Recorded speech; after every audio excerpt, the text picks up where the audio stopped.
ప్రశాంతంగా చేసుకుని వెళ్ళిపోయాం అజీత్ గారు. అలా ప్రశాంతంగా చేసుకుని వెళ్ళిపోతాం. మేము ఎవరిని ఇబ్బంది పెట్టాం. మేము నిరసన కోసం వచ్చాం. అర్థమైందా? మేమేమి దాడులు చేయడానికి రాలేదు. సో మీరు ఊరిని ఘర్షణ వాతావరణాన్ని సృష్టిస్తే ఆయన డిఎస్పీతో మాట్లాడుతున్నా. మీరు ఎవరితో మాట్లాడాలి చెప్పు. నువ్వు ఎవరితో మాట్లాడాలి? ఆయనతో మాట్లాడాలి, మీతో మాట్లాడాలి. నేను నీతో మాట్లాడలేదు. నేను నీతో మాట్లాడలేదు. నేను డిఎస్పీతో మాట్లాడుతున్నా. నేను నీతో మాట్లాడలేదు. నేను డిఎస్పీతో మాట్లాడుతున్నాను. నేను నీతో మాట్లాడలేదు. నువ్వు మాట్లాడు. నేను ఆయనతో మాట్లాడుతున్నా. నేను నీతో మాట్లాడలేదు. దర్శనకి సిద్ధం. కరెక్ట్ కాదు. ఆయన మాట్లాడే మాట కరెక్ట్ కాదు. నేను మీతో మాట్లాడుతున్నా. అక్కడ ఏం చెయ్యం. అది బాధ్యత. మేము అక్కడ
వాడు అన్న మాటలకి మీరు పట్టుకొని రావాలి. ఆయన పట్టుకొని రండి.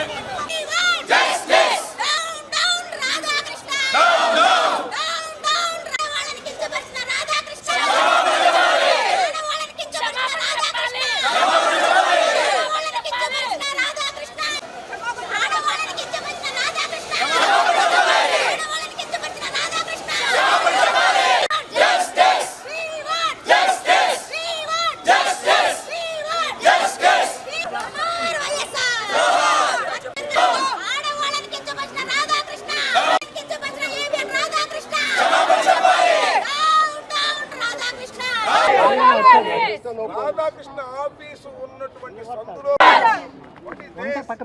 పోలీసు వారికి మనం చేస్తున్నా. ప్రభుత్వాలు శాశ్వతం కాదు. 2 సంవత్సరాలు అయిపోయింది. ఇంకా 3 సంవత్సరాలే ఉన్నాయి. అన్ని గుర్తు పెట్టుకుంటాం. తప్పు చేసిన వారిని దండించే కార్యక్రమం.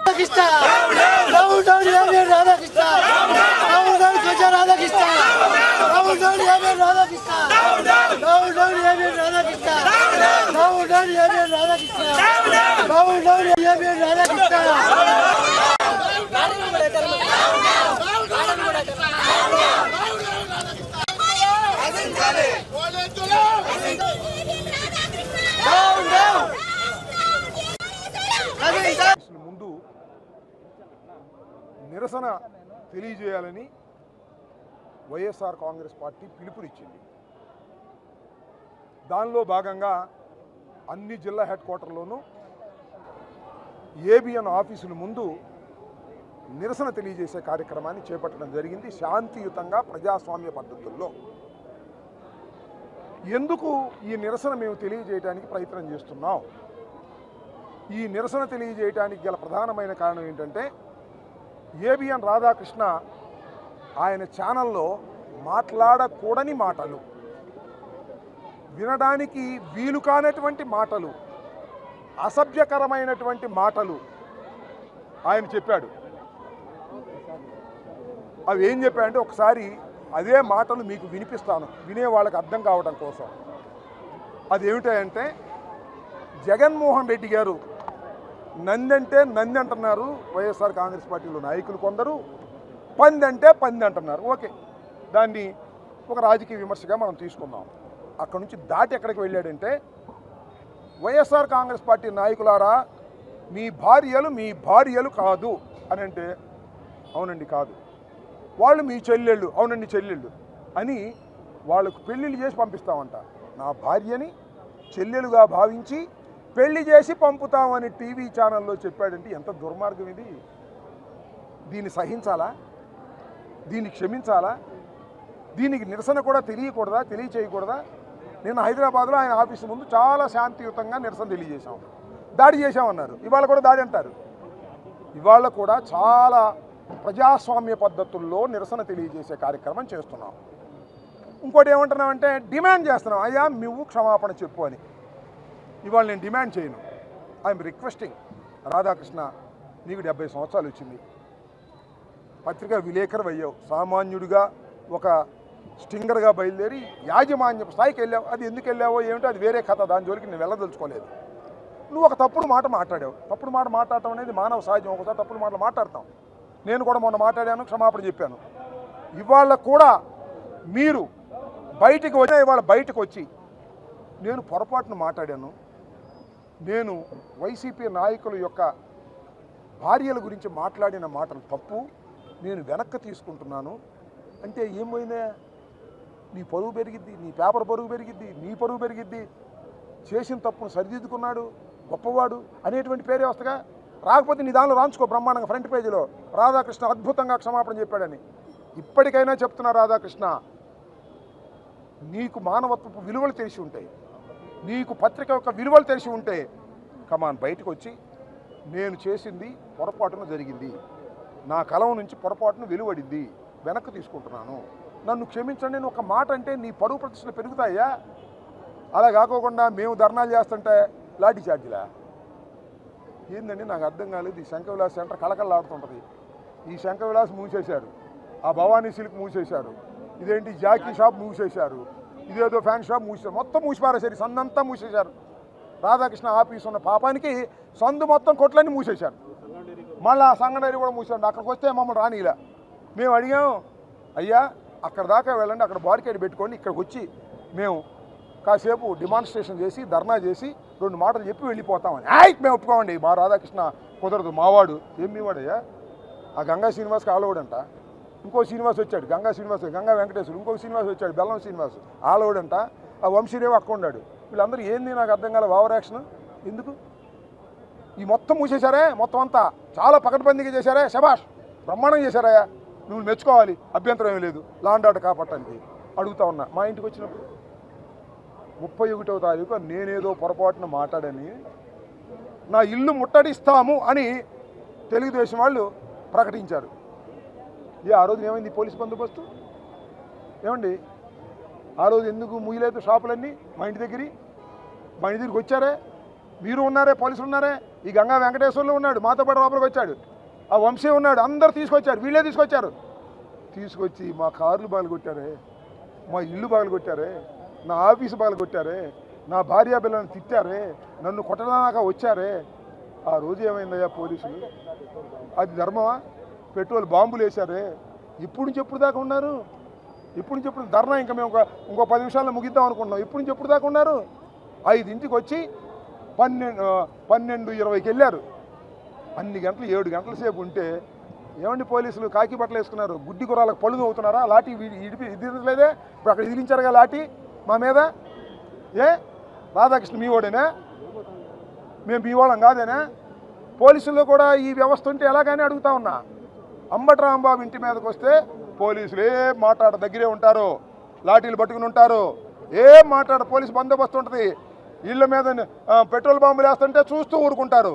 కేసు కూడా పెట్టలేదు. మీ దుంప దెగ కేసు పెట్టి అరెస్ట్ కూడా చేయలే.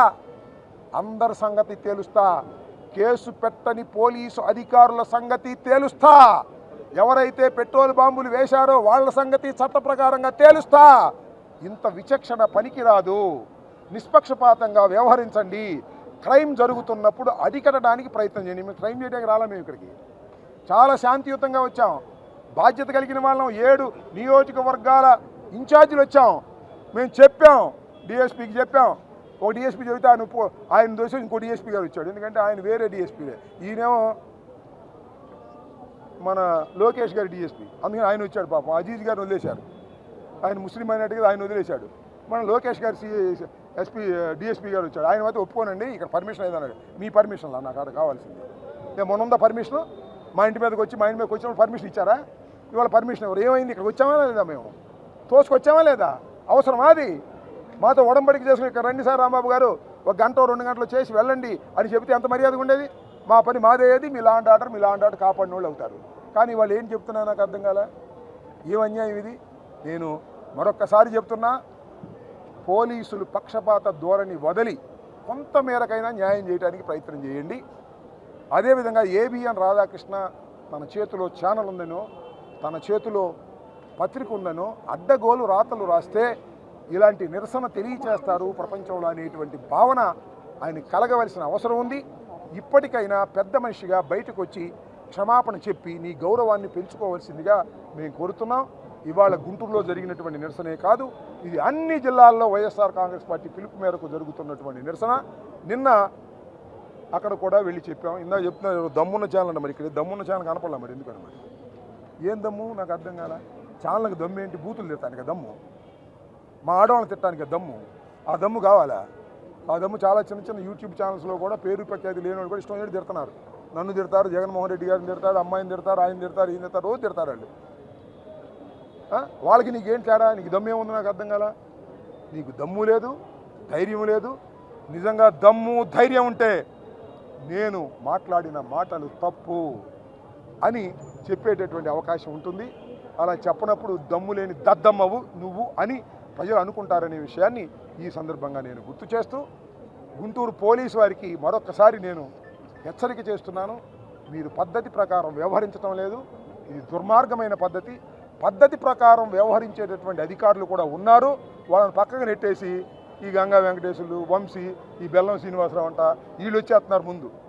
మీరు ఆగండి, మేము లోకేష్కు బంధువులం, మేము చంద్రబాబు బాగా దగ్గర అని కడవ వాళ్ళందరినీ నెట్టేస్తున్నారు. పాపం సిన్సియర్గా ఉండేవాళ్ళు పాపం వాళ్ళు ఏం చేయలేకపోతారు. ఎందుకంటే అధికారం వాళ్ళది కదా. అధికారం లోకేష్ది, చంద్రబాబుది, వేమూరు రాధాకృష్ణది, ఆ టీవీ5 నాయుడిది, ఈటీవీ కిరణ్ది, వీళ్ళదే అధికారం. కడవలందరూ బుస్సు. కాబట్టి మరొకసారి